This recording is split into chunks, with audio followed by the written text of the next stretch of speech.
Bueno, estamos con Graciela Ocaña, todo el mundo la conoce, Graciela Ocaña fue ministro de Salud, antes estuvo en el PAMI, tratando de limpiar ese nido de ratas, un lío el PAMI, ¿no? ¿Cómo fue tu experiencia en el PAMI? Fue una gran experiencia porque mostramos que con decisión política se podía terminar con lo que era el sistema de corrupción estructural que tenía que ver con el gerenciamiento. Un sistema que se había montado en los 90 eh, con Alderete, fundamentalmente, en donde para contratar con el PAMI, cualquier profesional o clínica o cualquier servicio de la salud, tenías que pasar previamente por las manos de quien manejaba los contratos.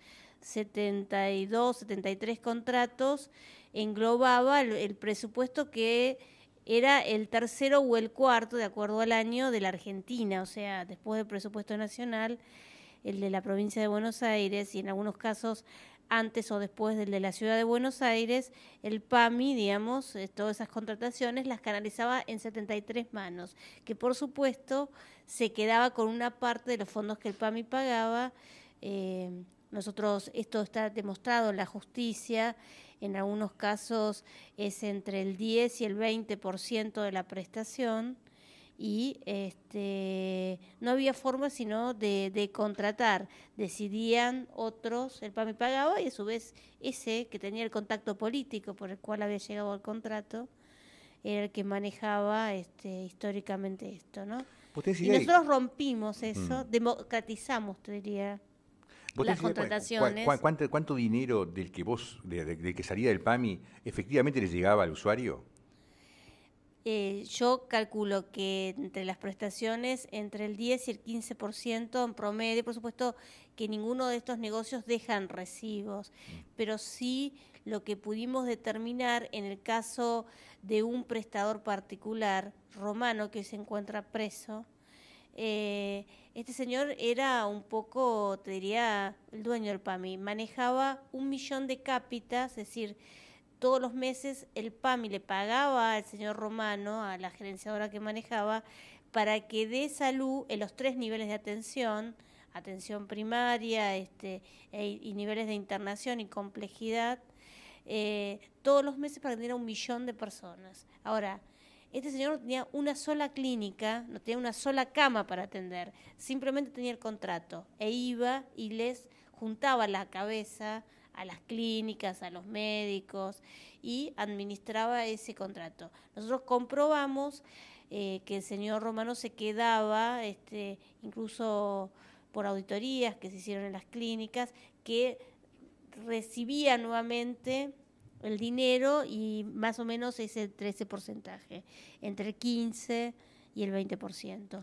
Esto está acreditado, a Romano se le encontraron cuentas en Suiza, en Caimán, en distintos paraísos fiscales.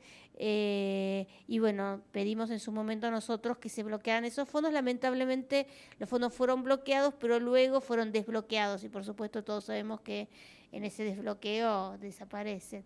Pero lo que ha quedado son los movimientos, la Cámara ha confirmado su procesamiento, hoy está preso en la causa de la mafia de los medicamentos, porque aparte de este contrato de clínicas, él tenía una droguería, Romalá, que más o menos se manejaba de la misma forma, en un principio en el PAMI, cuando nosotros llegamos a partir de una maniobra con medicamentos para hemofilia, factor 7 para hemofilia, Novoseven en el medicamento, sacamos a esta gente del PAMI y bueno, alguien le abrió la puerta en las obras sociales sindicales. Durante todo ese tiempo que estuviste en el PAMI peleándote con esta gente, vos tuviste el apoyo de Kirchner, ¿no? Sí, totalmente. Cuando yo me planteó el tema de hacerme cargo del PAMI, él me dijo que quería terminar, incluso lo dijo públicamente cuando hicimos un pequeño acto de asunción en donde había figuras de todos los colores y de todos los sectores, que había que meter preso a aquellos que habían robado el PAMI, los fondos de los abuelos. Y la verdad es que En aquel momento tuve siempre su apoyo, jamás hizo un llamado por teléfono y estoy seguro de que muchas veces lo deben haber llamado para quejarse, ¿no? Un día me dijo, no te preocupes, porque yo soy sordo, así que... Como diciendo, lo quédate lo llamaban tranquilo. pero no le escuchaba. Exactamente. Y de ahí pasás al ministerio. La presidenta quería hacer una reforma similar a la que nosotros habíamos hecho, porque evidentemente el PAMI, cuando llegamos, tenía muy baja calidad y cantidad de prestaciones. Nosotros lo normalizamos. El PAMI era una institución deficitaria, es decir, que el Estado aportaba recursos, nosotros lo convertimos en superavitaria, dejamos allí bastante dinero que son, digamos, en fondos contracíclicos para que más allá de las situaciones económicas por las que un país siempre atraviesa en distintos ciclos, pudiera seguir manteniendo ese nivel de atención y por supuesto se dio una cantidad de atenciones, por ejemplo, un subsidio universal de 45 pesos a todos los jubilados que ganaban un poquitito más de la mínima, pero que era importante porque quizás en ese momento los medios no lo entendieron, decían, bueno, pero es muy poco. Pero para un jubilado era mucho porque era el equivalente a lo que pagaba de coseguro. Aparte de eso, la ampliación de la cantidad de cobertura de medicamentos sin cargo, una serie de cuestiones. Y todo eso se hizo, digamos, como un ingreso universal para los adultos mayores que tenían por nivel de ingreso.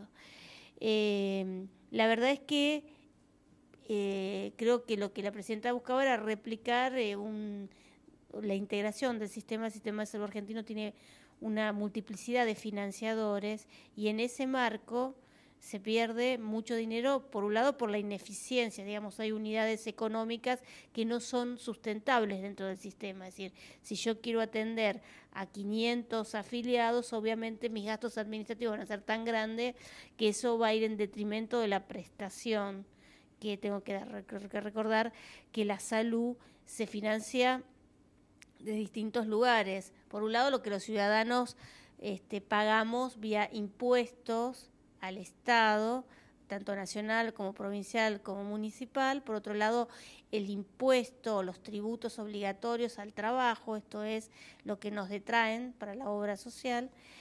En aquellos casos donde el ciudadano toma una medicina prepaga, allí también hay, sale del bolsillo de las personas, y por otro lado están todos los sistemas que, digamos, se repiten en las provincias, como las obras sociales provinciales, etcétera.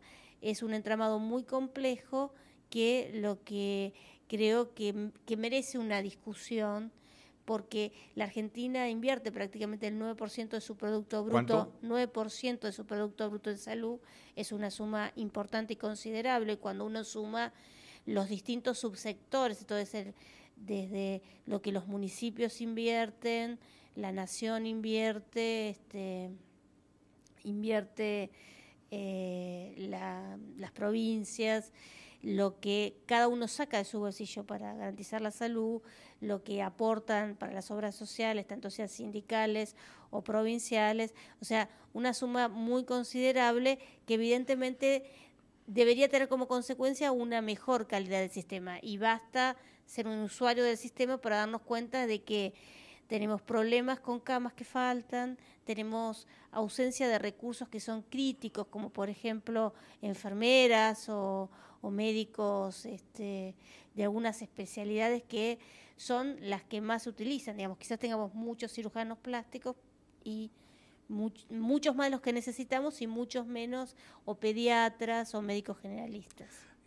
Hace poco me enteré que el Gandulfo, que habían logrado mejorar muchísimo la calidad interna del Gandulfo, parece ser que hasta le daban a cada uno de los profesionales, de toda la gente que trabaja ahí, 1.000 pesos más que en otros lugares, habían sábanas, y todo estaba funcionando. Entonces le pregunté a uno de los que habían estado trabajando y asesorando en esa mejora enorme, y el dinero dice, no, simplemente no se roba. Se está utilizando el dinero que llega, y con ese dinero que llega alcanza para hacer lo que hay que hacer. Lo que pasa es que en otros lugares no es así. Parece ser que ahora lo están dando vuelta y está volviendo para atrás, pero Pareciera que el problema no es solamente el recurso, sino la forma en que estos recursos se utilizan. Sí, básicamente en algunos casos, como por ejemplo, nosotros desde el PAMI generalmente no pagaba a los hospitales públicos, nosotros cambiamos esa decisión, incluso pagamos una cantidad bastante importante durante mi gestión. Y eso como política, digamos, de apoyar al hospital público se hizo, incluso después también desde la Superintendencia de Servicios de Salud, porque hay muchos servicios que se dan en hospitales públicos y que el que recibe el dinero no es el hospital público, sino que es la obra social, es el PAMI, es la obra social provincial. Entonces, es como que hay un subsidio del sector público, del hospital público, hacia algún sector que puede ser privado o también otra área pública. A mí me parece que es muy importante, y en la provincia de Buenos Aires, por ejemplo, en algunas provincias existe una normativa donde parte de esos ingresos son utilizados, una parte para el personal, aumentando los ingresos y en muchos casos son sumas importantes, y a su vez otra parte pueden ser utilizados para insumos o compras de materiales, bueno, lo que cada hospital decida, y esto creo que es muy interesante y muy importante, pero hay que trabajar mucho porque obviamente con ese financiamiento no alcanza, digamos, aquí hacen falta camas, sobre todo en algunas zonas, y ahí debe haber una fuerte inversión, yo creo que pública, o por lo menos de parte de este sistema, ¿no? Yo decía, qué interesante es la decisión que tomó la presidenta de incorporar a las mujeres embarazadas a partir de los 3 meses dentro del ingreso universal, ¿no? Como política pública. Ahora, ahí tenemos unas 200.000 mujeres, pero hay otras 500.000 que como tiene cobertura de obra social no lo recibe. Ahora, muchas de esas mujeres también se atienden en hospitales públicos, por ahí no se hacen los 5 controles obligatorios que reducen la mortalidad materna, y qué importante sería por ejemplo, de estos recursos que tanto se discute muchas veces, de 9.000, 5.000, que no son 9.000, sino que son un poco bastante menos, deben ser 6.500 millones en este momento. ¿Por qué no se utilizan parte de esos recursos para pagar también a aquellas mujeres que, teniendo cobertura de obra social, no reciben, pero que tengan, digamos, cuando se hagan los controles, reciban un ingreso para hacerlo, por ejemplo, ¿no? Una de las cosas que más me sorprendió, después de haber visto tanto a lo largo de mi vida periodística, es la inescrupulosidad de algunos sindicalistas capaces de darle a su propia gente remedios que en realidad sabían ellos que no tenían, que no servían, que no curaban, que eran inocuos. Remedios vencidos, todo lo que después vos fuiste descubriendo. ¿Cómo empieza eso? ¿Cómo empezás a tirar de la piola que llega hasta esto? Yo tengo que decirte, Gabriel, que tampoco creía, porque si bien la sospecha sobre un fraude en el sistema, un fraude de papel, es decir, que tomaban una identidad de una persona sana y le suministraban costosos tratamientos, bueno, eso era algo que había aparecido a lo largo de los años, jamás nadie se había por ahí ocupado demasiado, pero bueno, a mí lo que me llamó la atención fue que algunos, por ganar dinero, digamos, más allá de sectores empresarios, que hay empresarios que son capaces de hacer cualquier cosa para ganar un poco más, pero que algún dirigente sindical se prendiera en eso, a mí la verdad que me sorprendió. Incluso lo que más me sorprendió fue cuando se tomó conocimiento de todo el tema de lo que se conoce más públicamente como la mafia de los medicamentos, era que la dirigencia sindical no se pusiera al frente de esto, porque acá no estamos hablando de un fraude, sino que estamos hablando de vidas de personas. Y en el caso de la bancaria, esto está aprobado y que tiene que ver con comprar medicamentos para ganar un poquito más a inescrupulosos que se sabe que venden medicamentos robados, ¿no? O adulterados. A mí lo que me llamó la atención es esto, digamos, yo por ejemplo, Romano fue público el enfrentamiento que tuvo conmigo, incluso él me amenazó, digamos, en una reunión de prestadores, y esto está acreditado en la justicia, por eso está procesado y la causa está elevada de juicio oral, dijo que se le sería más barato mandarme matar que yo siguiera a cargo del PAMI, ¿no? O sea, que con esos tipos, si alguien le siguiera comprando, alguien siguiera haciendo negocios con esta gente. ¿Quiénes seguían haciendo negocios con Y esta bueno, gente? y hay muchos, mira, la bancaria claramente, y algunas otras obras sociales, asociados a personajes que históricamente vendieron medicamentos robados aparentemente, o cuyo origen no era claro. Por supuesto los vendían más barato. Ahora, había todo un sistema incluso de no entregarlos en farmacias, para evitar justamente que se descubriera el origen de esos medicamentos. Porque en la farmacia con el troquelado se descubriría. Claro, algunos, porque el farmacéutico sabe cuál es el origen y el farmacéutico conoce el mercado. Pero aparte de eso, la verdad que lo que llama la atención es cómo, digamos, a pesar de las quejas, en el caso de la bancaria es tremendo, porque los propios médicos denunciaron que los medicamentos no tenían efecto. Y ¿Eso fue una denuncia dentro de la bancaria? eso fue una denuncia de los propios médicos que le hicieron ante el ANMAT, que inició a partir de eso una investigación y luego una denuncia también. O sea, había, a pesar de todo eso, nadie hacía nada. Y lo que a mí personalmente me indignó, a mí debe haber sido en enero o febrero del 2009, se acercaron una cantidad de trabajadores que me trajo medicamentos en la mano, me trajo medicamentos que dicen que estaban los depósitos llenos de la bancaria y que habían desaparecido el día de la muerte de Forza, Ferrón y Vine.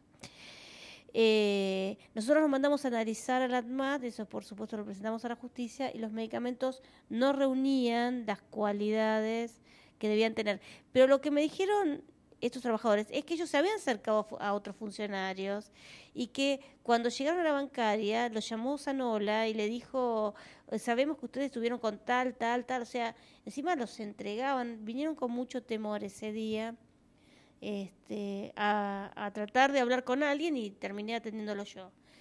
La justicia en Argentina tiene... Pero es algo tremendo porque, por supuesto que también, digamos, para quien esté escuchando a un paciente, no es que todos los medicamentos que circulan son así, es una pequeña cantidad. Y acá hay como dos grandes maniobras. El fraude en papeles, que es mucho, y hay una cantidad de medicamentos que están adulterados, que pueden ser incluso originales, es decir, productos de un robo, o sea, a los planes de los ministerios de salud o directamente de un robo por un pirata del asfalto. El problema es que el medicamento cuando se pierde el control sobre él, la trazabilidad, es decir, dónde estuvo, si mantuvo la cadena de frío, en muchos casos lo que hace es justamente perder la efectividad. Y lo más importante es, para garantizar todo esto, es que los medicamentos sean retirados en farmacia. No permitan que los medicamentos se entreguen en sus casas, aunque sean mucho más cómodos, o que los medicamentos sean entregados en lugares donde no sean farmacias comerciales, porque esa es la garantía mejor que puede tener y la ley obliga a que los medicamentos se comercialicen de esa forma. Decime, a grosso modo, ¿cuántas obras sociales o sindicatos vos considerás que estaban implicados en la compra de medicamentos de esta naturaleza? Están investigados unos 80 hasta ahora en las causas judiciales que se están tramitando en 4 juzgados. ¿80 sobre cuántos? 80 sobre 350. Es decir, un porcentaje importante. Es un porcentaje importante. Y están investigadas porque justamente compraban medicamentos a estos, eran proveídas total o parcialmente por estas droguerías que son las sospechadas, que son unas 10, 12 que eran las que siempre aparecían en todas las denuncias que se hacían de defraudación en la comercialización de medicamentos. ¿Así que la CIA te quiere matar? ¿Cómo? ¿La CIA te quiere matar? Ay, yo no sé, eso me sorprendió el otro día tuit de... Mío también, ¿no? Ah, no, primero fue de Lía. De Elías, sí, Sí. creo que lo retuiteaste. Yo lo ¿verdad? retuiteé porque me llamó la atención, Claro, que la sí. hacía te andé buscando a vos. Sí, a mí también me llama la atención. Es una ¿Cuál es la construcción... idea? No, digo, es una construcción de un relato raro, ¿no? Porque comienza con que el CEO de un importante diario podía atacarme, temían por mi vida porque el CEO de un importante diario podía atacarme para perjudicar a Moyano o al Ah, para que gobierno, después lo culpen a Moyano por tu muerte. y al gobierno. Después Moyano sobre eso a las 12 horas pide custodia personal en un mensaje que yo lo leo medio mafioso, ¿no? Porque mientras yo lo denuncio, él quiere que me cuiden. Raro. Y después eso de la CIA que a mí me sorprendió tanto, como seguramente a quienes han leído ese tuit. Y la verdad que yo lo que pedí también por esa vía es que si hubiera alguna prueba, se vaya a la justicia, si no, no se siga utilizando mi nombre. Pues yo tengo amigos, familiares que se preocupan porque me Pero más bien. aprecian. Ahora, Entonces, pero indudablemente, no creo sí. que, no tenemos que ser tampoco serios. No, no, me imagino. ¿No? La pregunta es, Y la persona que tuitea es una persona que yo tengo, digamos, tengo respeto, digamos, no diría, tengo... decís. Sí, sí, Sí, de sí, sí, Luis, sí. digamos. Yo te preguntaba, cuando vos, Lo que me llamó la sí. atención es que nunca contestó lo que yo le envié, ¿no? Para decirme sí o bueno. En general contesta poco los tweets, él escribe los tweets, pero no siempre viste cómo es el tema ese que van pasando y por ahí uno no ve, no necesariamente se enteró y no lo contestó. Puede ser, en Twitter pasan esas cosas, pero la manera, lo que quería preguntarte es una cosa personal, ¿no? Es cuando vos empezaste con estas mafias en el PAMI y después seguiste desde el ministerio, me imagino que sí te tienen que haber llamado, amenazado, tienen que haber pasado cosas, ¿cómo viviste todo Sí, eso? bueno, digamos, nosotros hasta tuvimos el caso que una amenaza salía de un teléfono del propio ministerio que estaba a cargo de una persona que estaba mi custodia. Mm. Así que eso en su momento, digamos, no tanto por mí, sino básicamente por las personas que trabajaban, que eran las que daban la cara, las que cerraban droguerías y todo lo demás. Yo le llamé a la presidenta porque la verdad que un juez me pidió si podía personalmente y me dice, mire, rastreamos el teléfono es de su ministerio, quiero saber quién lo usa. Y era la custodia. Pedimos que la presidenta misma pidió que se apartara, que en ese momento el actual jefe de gabinete que estaba a cargo de la policía porque era ministro del área de justicia tomara las medidas correspondientes. Estamos viendo cada rato, yo lo veo además con los CUM de Formosa y con gente en el Chaco, que hay lugares donde la salud realmente no llega, realmente no llega.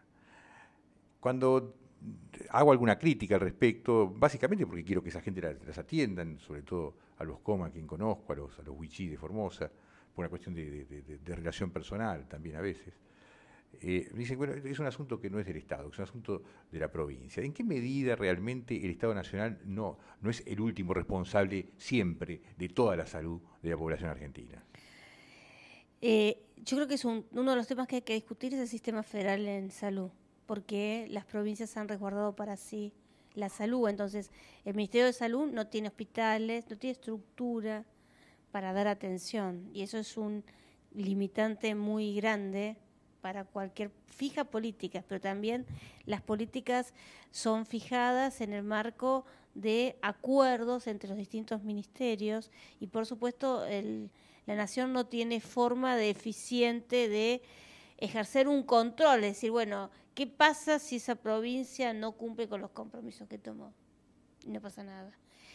Me parece que esa es una discusión que hay que dar. En el caso particular de esas poblaciones, me parece que digamos, hay problemas de accesibilidad a los centros de atención primaria y, digamos, y no hay, si bien se trabaja mucho tanto en Chaco como en Formosa con acompañamiento y seguimiento de los pacientes, me parece que es un sistema que aún no funciona plenamente, y sobre todo porque, bueno, son grupos que necesitan el acompañamiento de su propia gente, sus propios médicos, la formación de médicos especiales para poder atenderlos, y a veces eso es lo que falta, ¿no? Pero Faltan profesionales, en algunas áreas faltan profesionales, porque por lo que el Estado paga, porque allí no hay más que la atención, el servicio que brinda el Estado. Entonces el salario es el ingreso, es ese.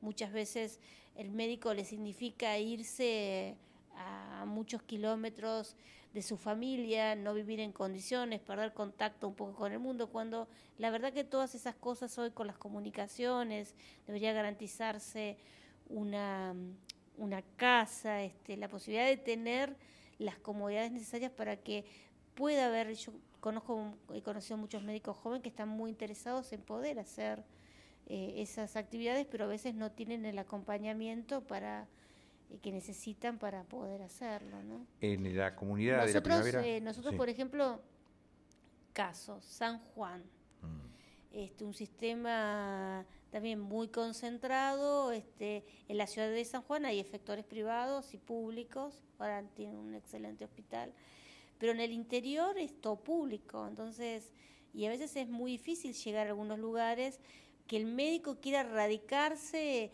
aquí 500, 600 kilómetros de la capital, prácticamente sin muchas posibilidades y con salarios que ganan lo mismo que si estuvieran atendiendo en la ciudad. Entonces hay que darle incentivos, y si se logran esos incentivos, hay mucha gente que se instala, que eso le signifique un avance en sus antecedentes para su carrera. Bueno, me parece que se pueden hacer muchas cosas. Lo que sucede es que hay que integrar los sistemas, desintegrados como están los financiadores, es decir, la provincia por un lado, los municipios por el otro, la nación por el otro, las obras sociales por el otro, el PAMI por otro. Si uno integra los recursos, se puede pagar mejores salarios, porque el médico que va ahí, que es público, atiende a todos. No es que ahí la obra social pone un médico, no, atiende a lo público. Y muchas veces la obra social recibe el dinero, pero no da la atención la da el hospital. No, te decía porque en el caso concreto de la Primavera, en menos de un año y pico, cortito por lo menos, murieron más de 80 personas de tuberculosis, una cosa que es curable hoy día. Y sin embargo se han muerto de tuberculosis 80 personas en una población de 5.000.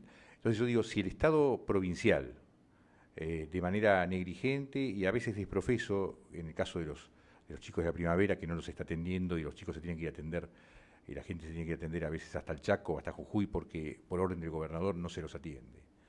Pero, digamos, el Estado no tiene ahí la capacidad de intervenir cuando ve que la provincia no está haciendo el trabajo. ¿No existe una manera de que el Estado intervenga? Si no la provincia no solicita, no podés intervenir, pero y aparte a veces el Estado no tiene las posibilidades. Nosotros por eso habíamos comprado una cantidad de camiones para poder ir a hacer esas atenciones en esos lugares más alejados, con camiones sanitarios, e incluso que tenían distintas especificaciones para los distintos tipos de atención. Pero a veces es difícil si no contás con la anuencia del gobernador, pero yo creo que en ese caso el ministro Gómez, que es el ministro de Formosa, debería tomar las medidas. No conozco el caso particular, pero debería tomar las medidas pertinentes, porque creo que está dentro de sus obligaciones. En definitiva, lo que vos dijiste, que el Estado Nacional es el último garante, eso es así constitucionalmente, pero a veces es muy difícil efectivizarlo, ¿no? Saliendo un poco de la parte más específica, sino entrando en tu visión política, ¿cómo ves la relación a futuro de Cristina con Moyano? Es decir, si es un salvavidas de plomo, es realmente un apoyo para ella. ¿Cómo ves esa relación?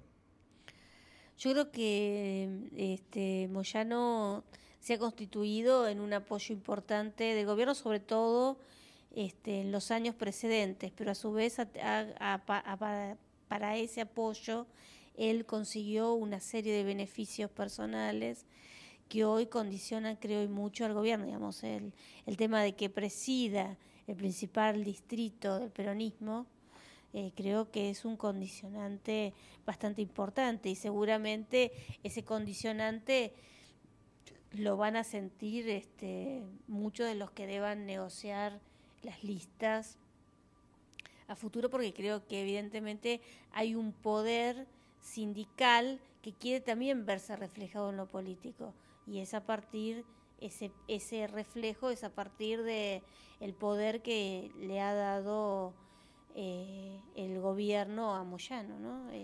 Yo lo veo muy preocupante porque, y esto con mucho respeto lo digo, el peronismo le costó muy caro el poder sindical dentro del peronismo, ¿no? En el 83 todos recordamos la elección que el peronismo perdió, y creo que en eso tuvo que ver también mucho la fuerza que la dirigencia sindical tenía dentro de las estructuras del peronismo. Y se hizo necesario hacer la renovación peronista para justamente que la política tomara la conducción del peronismo, y no esos sectores que en los primeros años de la democracia tenían el poder real dentro del peronismo.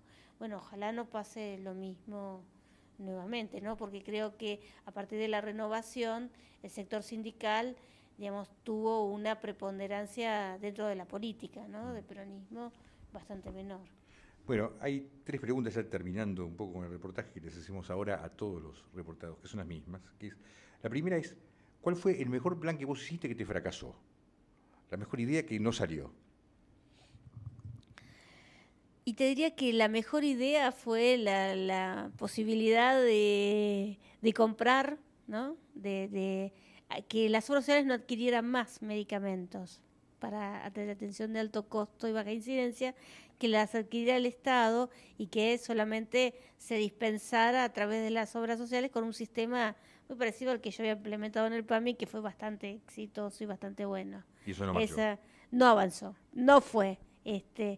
Los muchachos, como hubo muchos dirigentes sindicales que sí apoyaban ese esquema, muchos, porque decían, nos sacamos un problema de encima, para nosotros esto es también un problema y es un costo, porque yo tengo que comprar el medicamento, esperar después la devolución. De esta forma yo no manejo dinero, simplemente manejo la receta. No funcionó porque, bueno, ahí hubo gente en la CGT que evidentemente tenía un incentivo a comprar, porque en el Estado también la gente tiene que entender esto. No es un tema entregar, digamos, entregar medicamentos, entregar leche, es comprar, porque las cometas se pagan cuando se compra, no cuando se entrega. Después no importa si se entrega o no, muchas veces terminan venciéndose en depósitos y no pasa nada. La segunda es, ¿cuál fue tu peor metida de pata política?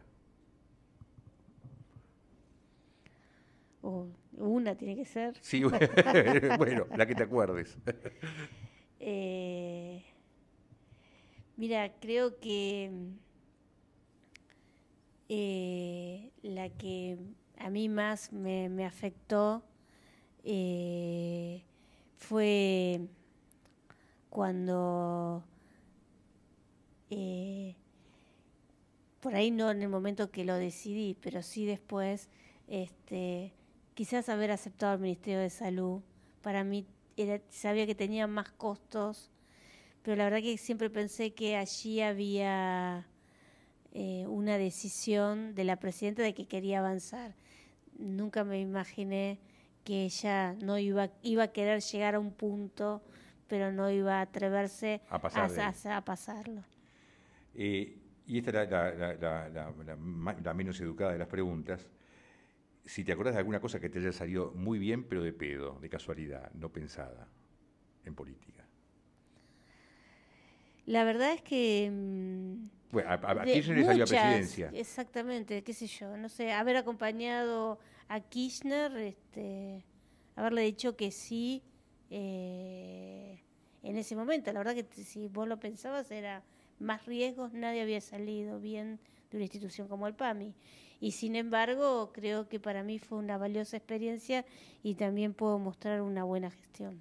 Bueno, Renata Medina nos mandó un mensaje para vos, que te manda felicitaciones por tu honestidad y por tu valentía.